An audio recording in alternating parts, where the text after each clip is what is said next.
galabta waxaan ka hadlaynaa dhowr arrimood oo ku saabsan anigoo taliye hore ciidanka asluubta noqdayna baarlamaan sida ay shaqada asluubtu ay tahay iyo meeshay marayso shaqada xilkii aan ku magacawnaa oo asluubta waan ka hadlayaa niman facebookga wax soo dhigay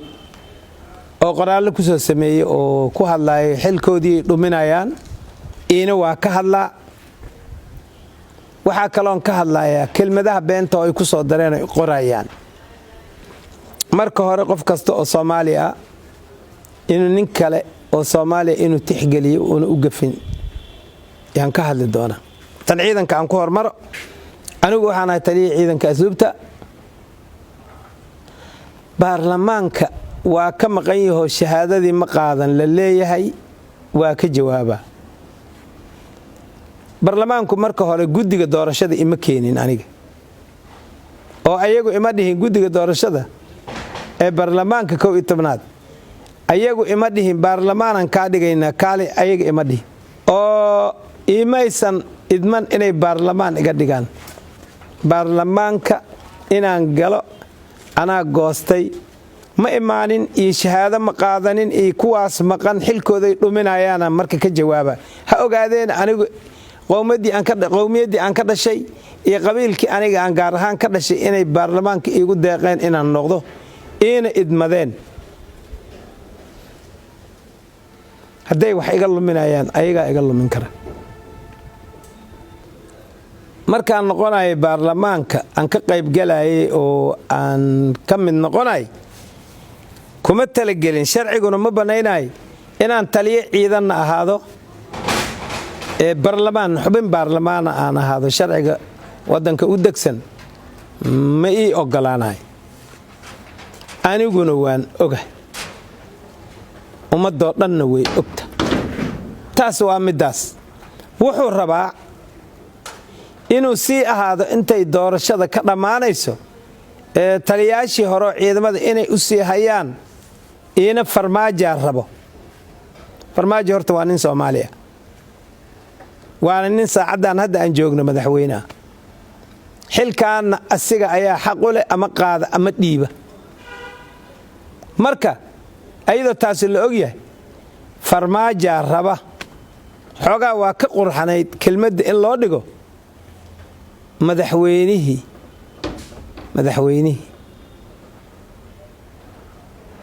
yaa raba saas inay ahaato oo intaas loo ogolaado Soomaalinimo loogu quuro kuwa hadlay haday Soomaalinimada wax ka kasaayeen waa ku fiicnaan leh taasna intaasaan dhaa waqti xaadirkan waa madaxweyne fadhiya madaxtooyada qaranka madaxweynaha loogu talagalay fadhiyo goortu ka tagi kara ama dhab u joogi karana waa isla garanaynaa marka daayad beena in korka laga saaro la yiraahay iisi haya adinka jooga farmaajo yiri kelmad been awaay beenti amba marka isku si loo garanaynino daday raashin u tahay beent inay sheegaan aniga kuma jiri dadka beentaas ay raashinka u tahay waxaan ku hadlaayana wax xaqaan ku hadlayaan rabaa inaan ku hadlo waxaan ku hadlaayana wax aan been ahayn baan rabaa inaan ku hadlo baarlamaankaygu waa saas oo horta ima keenin guddiga doorashada baarlamaanka aniga ma keenin marka inay wax la kala haraan xoogaa way fiican tahay ayaga laftooda xilkoodii waa dhamaaday hana ogaadeen inuu xilkoodii dhamaaday iyo shaqadoodii inay dhamaatay laftooda inay tixgeliyaan waa fiicanta taasuna saasan ka dhahay waxaysan qaadan shahaadadii baarlamaanka may qaadanin oo dhaartiina mayna imaanin yaa ku jirta warka oo loo dhigaayo waxa u diiday madaxweyne farmaajo ani madaxweyne farmaajo ima diidin shahaadadiina waa qaatay laba shahaadaan waliba wataa laba shahaado yaan waliba wataa meeshii deegaan doorashadayda ahayd shahaada laga soo siiyay waa wataa tii halkan oo dawladda dhexe ay dhiibayso guddiga doorashada ay dhiibayeen ina waa wataa labadaba waa haystaa dhaarta in lagu dhaqmo aan la rabin oo la boobayana in ayadana diyaaraan u ahay ummadaasan ka mid ahay waqtigeedan dhaarana kaliya waxa iga sii maqan haddana kaarkii la qaadanay kaarkana waa qaadan doonaa waqtigeedii maalinteedana waa dhaaran doonaa shalayna nina iguma qasbin inaan baarlamaan noqdo taas meeshaan uga gudbaa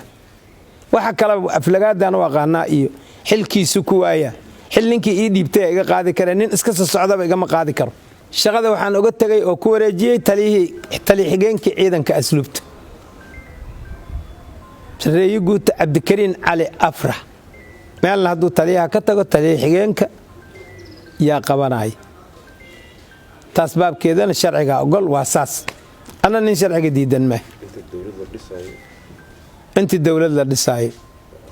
oo cid kale ay dawladdu u soo magacaabanayso isaga marka isagaan ku wareejiyay kunsiyadii kalena waa ii dhimanta laakiin waana wareejiyo isagaan ku wareejiyay warqadana waa idin soo dhigi doona Facebook tii shahaadadii saasaan ka iri waa wataa gacanteedii ku jirtaa shahaadada koonfur galbeedaan wataa